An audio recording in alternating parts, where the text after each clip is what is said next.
Salut Guillaume. Salut. Guillaume, on t'entend bien. Donc on va, hop, alors attends, je te mets en haut, si le système veut bien, voilà, super, hop. Alors Guillaume Ancelet, tu es candidat, Ludo est parti. Si Ludo est parti, j'en profite pour faire intervenir Caroline. Salut Caro. Bonjour. Voilà, donc on a une nouvelle co-animatrice et Ludo qui est de retour. Coucou Caro. Voilà. Le bordel que ça va être. Alors tout le monde se dit bonjour. Je pensais essayer d'arracher cette émission pour me coucher un peu plus tôt, mais c'est mort, je crois. C'est raté. Guillaume, tu es candidat dans la 5e circonscription de la Somme. Alors c'est l'est du département. Pour ceux qui connaissent, c'est Péronne, Roi, Albert. Bon voilà, c'est les gros bleds du coin. On va commencer tout de suite par ton portrait. Très bien.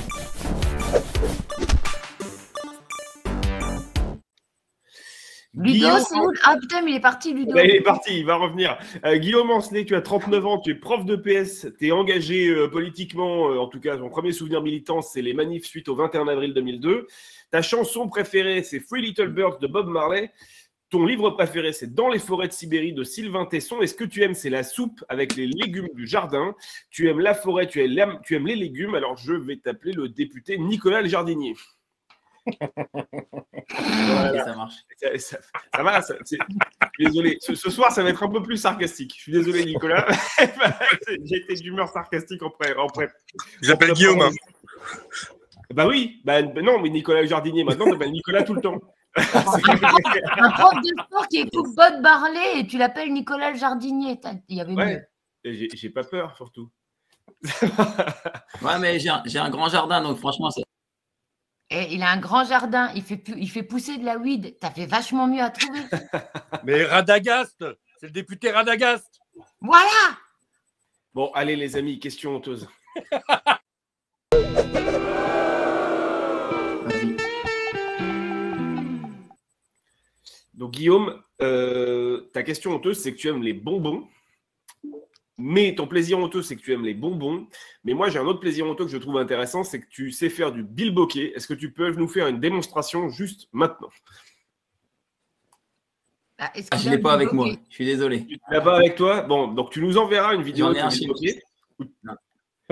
T'en as un chez tes parents? Yes.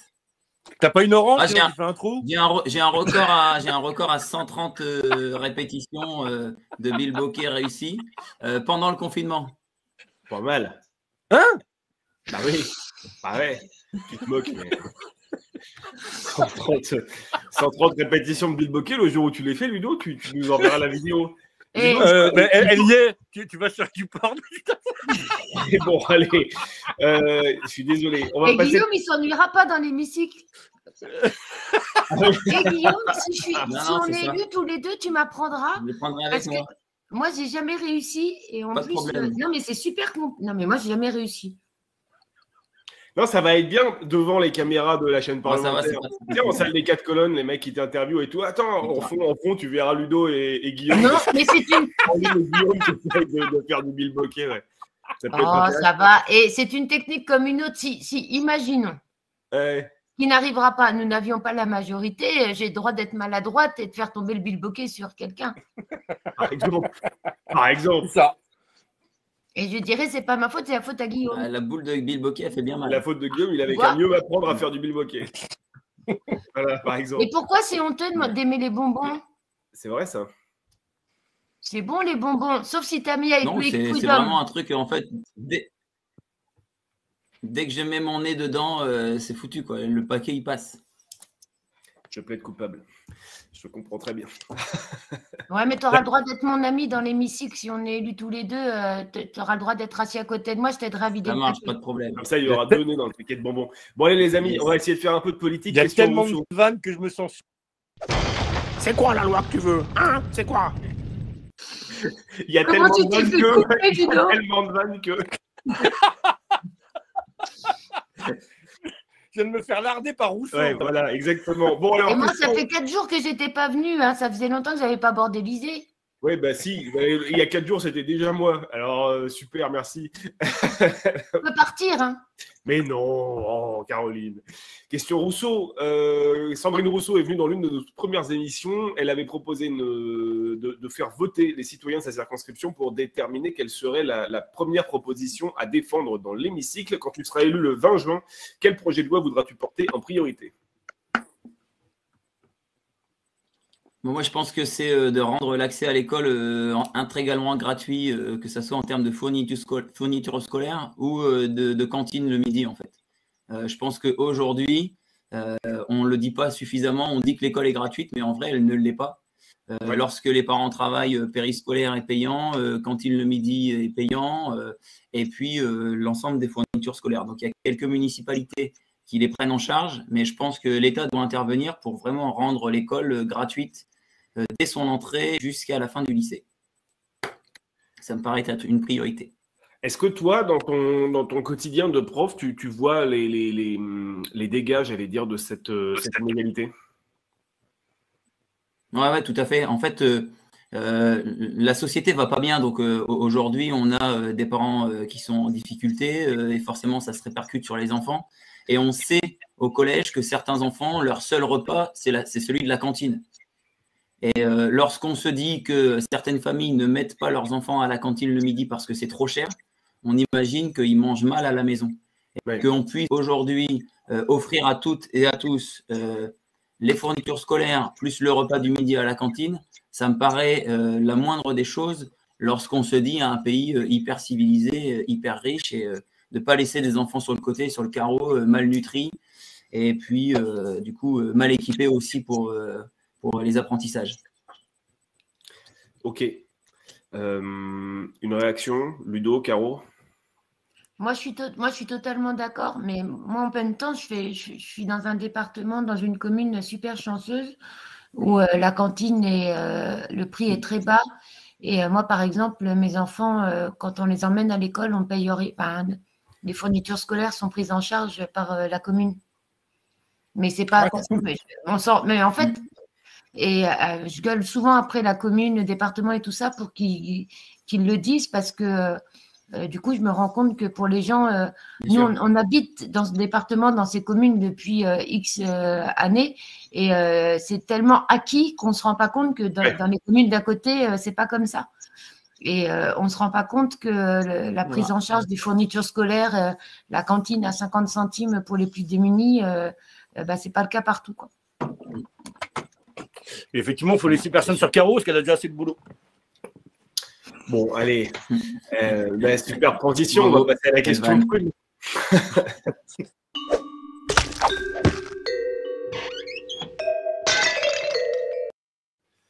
Avec Guillaume, si tu ne le dis pas, tu n'es plus mon ami.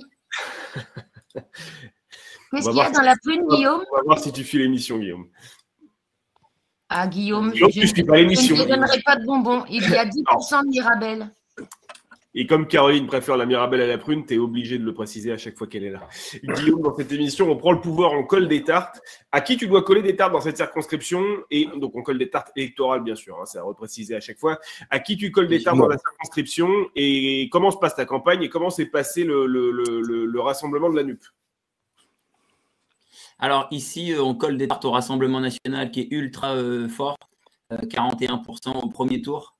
Donc voilà, c'est vraiment l'adversaire électoral. Mais les électeurs du Rassemblement national ne sont pas ceux à qui je colle des tartes, puisque en fait, ce sont des gens fâchés et qui sont en colère avec les 5 années de Macron. Et aujourd'hui, dans la campagne, on sent que ces gens en ont marre de la politique.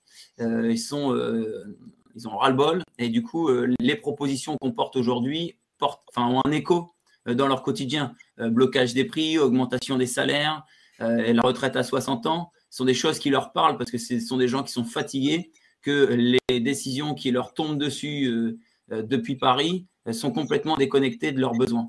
Donc voilà, ça c'est l'adversaire numéro 1, c'est le Rassemblement national, mais c'est certainement pas les gens. Le deuxième point, comment se passe la campagne? C'est une énorme campagne de rencontres.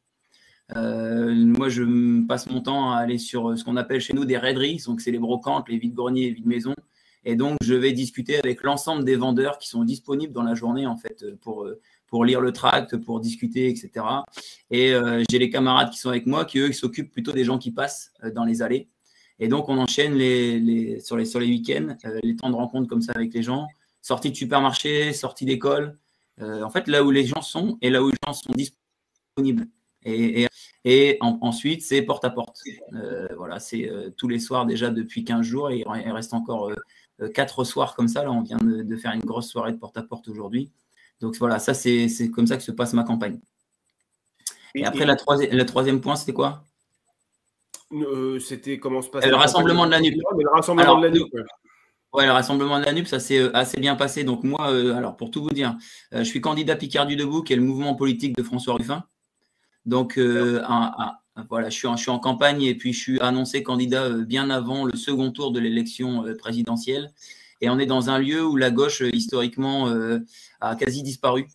Voilà, il reste quelques élus socialistes et quelques élus communistes dans les communes, mais c'est extrêmement faible. Et du coup, j'ai eu l'association, après une grosse campagne présidentielle, de pouvoir essayer de faire cette union. Et les partis politiques se sont retrouvés derrière ma candidature qu'ils jugeaient la plus rassembleuse, voilà, celle qui permettait de faire l'union. Et ça s'est fait très vite, assez naturellement. J'espère n'avoir froissé personne. En tout cas, personne ne me l'a dit. Et il n'y a pas eu de dissidence envisagée, possible. Je n'y ai même pas pensé, en fait.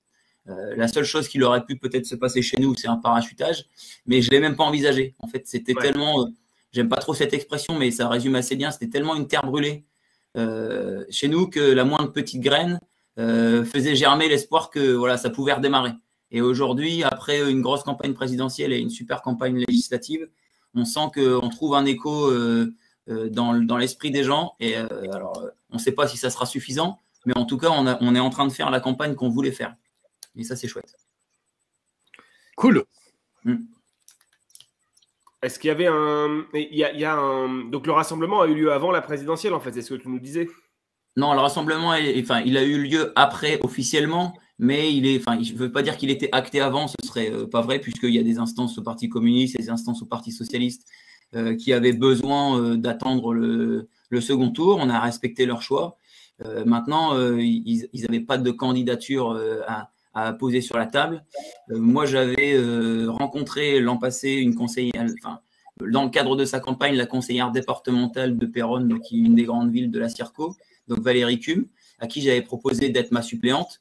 Donc, elle fait partie du Parti socialiste, donc ce qui venait consolider l'union, et on pense être le meilleur ticket, le meilleur duo sur la 5e Circo, quoi.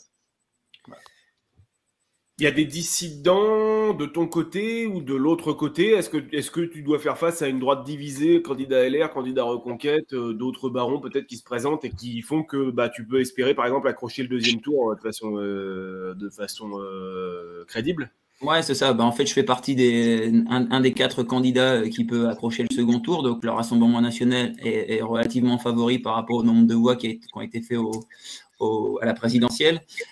J'ai un député sortant qui est non élu, c'est-à-dire qu'il a remplacé le député actuel qui est devenu sénateur.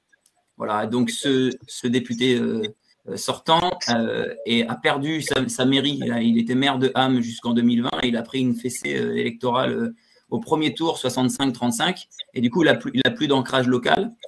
Et puis, il a une manière de faire de la politique qui est complètement à côté de ce que je fais moi. C'est-à-dire que lui fait vraiment le guide du routard, vous voyez. Il va de village en village, il se prend en photo devant les panneaux, il serre 3 paluches et puis il s'en va. Voilà, c'est sa manière de faire, c'est pas du tout la mienne. Donc ça, c'est le LR sortant. Au niveau de La République En Marche, on a eu un autoproclamé très tôt avant le premier tour de la présidentielle, qui était le maire de Péronne et qui n'a pas eu l'investiture de Renaissance. Et du coup, 3 semaines, il y a 3 semaines, juste au dernier jour, on a une vice-présidente du conseil départemental qui a été investie par Renaissance, qui est vice-présidente commune d'Albert, qui est conseillère municipale à Albert, présidente du syndicat de l'aéroport d'Albert. Enfin, vous voyez, quelqu'un qui cumule une quantité de casquettes incroyable et qui n'est pas du tout connu en dehors de son secteur d'ancrage, puisque Voilà. Et c'est quelqu'un qui, à la base, ne suit pas du tout La République En Marche, qui est issu de l'UDI, donc, et d'un seul coup, qui se retrouve face au candidat sortant, qui est LR et UDI. Voilà. Du coup, dans les barons locaux, il y a une division. Donc, ça, c'est plutôt assez favorable, ce qui nous amène aujourd'hui à penser que le second tour est possible. Ce qui, sur le papier, paraît improbable au démarrage. Parce qu'on est à 41% RN, on est à 24% Macron et on est à 14% Mélenchon au premier tour de la présidentielle. C'est vrai que le maire de Ham prend un peu les gens pour des jambons. Hein. Allez. Ah non, mais t'es en mode. Ouais, il a rien préparé pour l'émission, il va faire que des. Aidez-moi, je suis tout seul là pour cette émission. Vas-y, Caro. J'ai juste une remarque par rapport à ce que tu as dit sur le député sortant qui n'est pas élu. Il faut juste faire attention à ce qu'on dit, parce que, alors ce qui n'est pas ton cas, parce que tu as parlé de ta suppléante PS qui fait un beau binôme NUPS, pardon. Il est forcément élu et je trouve que parfois on invisibilise beaucoup trop nos suppléants. Il est forcément élu. Si le titulaire est devenu sénateur, c'est le suppléant qui prend sa place. Nous, on veut la majorité. Il peut y avoir des candidats qui deviennent ministres, le suppléant prendra la place. Il peut y avoir des députés qui choisissent d'autres voies et les suppléants prendront leur place. Donc, le suppléant qui devient député est forcément élu. Nous sommes deux candidats, parce que c'est souvent qu'on me dit je ne suis pas candidat, je suis suppléant. Titulaire suppléant, les deux sont candidats. C'est un binôme de choc à chaque fois, surtout les binômes NUPS. Et donc, le député qui est actuellement en place, qu'on l'aime ou qu'on ne l'aime pas, et on peut même le détester, a été élu, parce qu'il devait être, je pense, le suppléant du sénateur. C'est ça, tout à fait. Non, mais il a été élu, mais ce que je voulais dire par là, c'est que une fois qu'il a perdu à la mairie de Ham en mars 2020, il a annoncé partout qu'il arrêtait la politique. Donc, ce qui fait que, tu vois, il s'est complètement fourvoyé vis-à-vis des électeurs, c'est-à-dire que tout le monde savait de notoriété publique que le député actuel de Milly allait devenir sénateur en septembre et que lui serait député. Et du coup, non, mais il n'y a aucun reproche dans ce que je te fais, dans ce que je te dis, c'est juste par rapport à ce que nous on dit. Faisons attention, surtout voilà, si on a la majorité, où on ne sait jamais de quoi demain est fait. Nos suppléants demain peuvent devenir députés, et ne donnons pas des arguments demain à nos adversaires parce qu'on aurait pu dire quelque chose maladroitement. C'est pour ça que je me permets de te reprendre, et je sais que ce n'est pas du tout ce que tu avais voulu dire.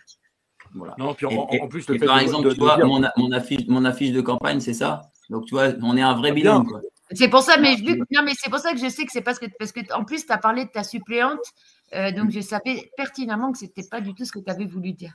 C'est ça. Et puis, on peut annoncer arrêter la politique et rester candidat. Hein. C'est ce qu'a fait Valls en 2019. Voilà. Je me doutais mais là, il n'a plus Twitter, Manu. Oh. Allez, on passe à la question Bourbon.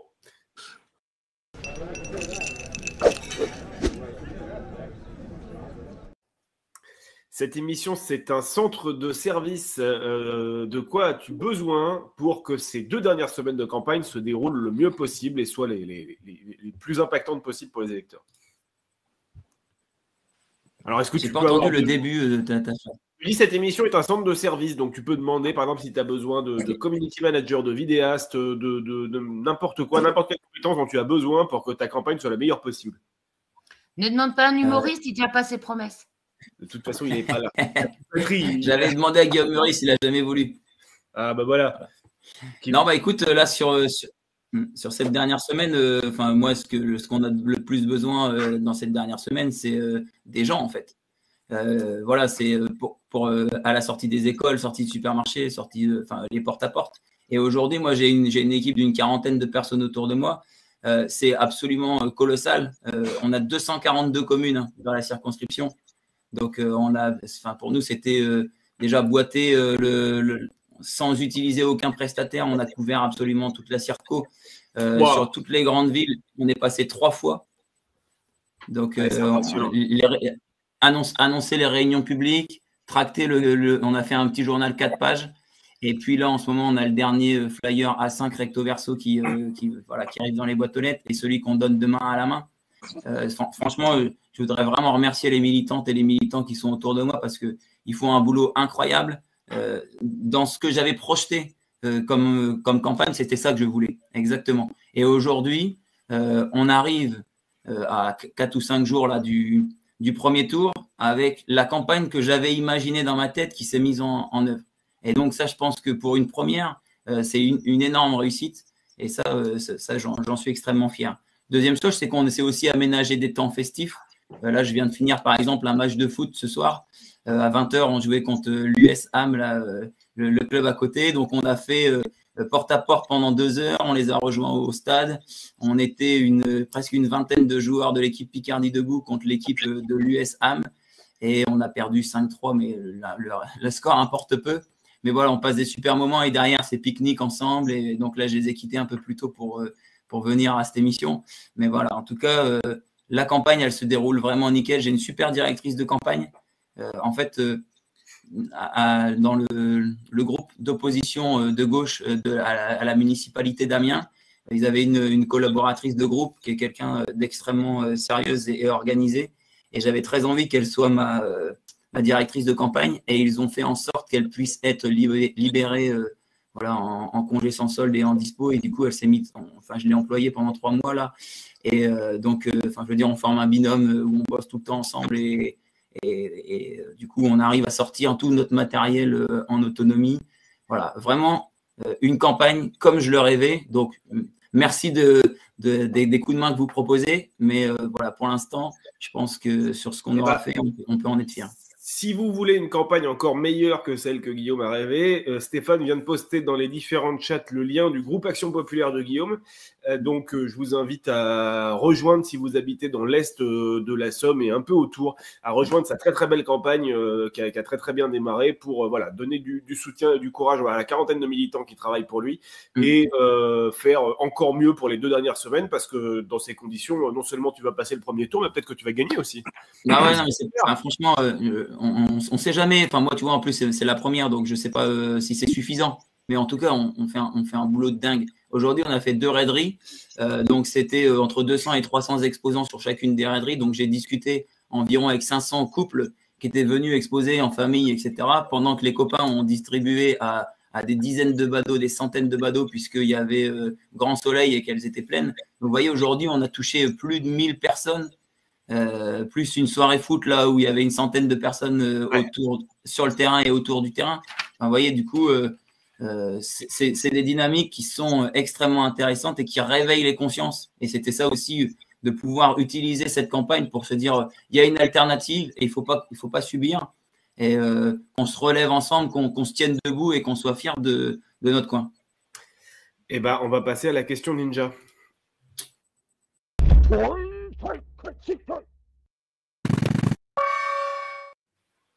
Maintenant, c'est à ton tour d'aider les autres.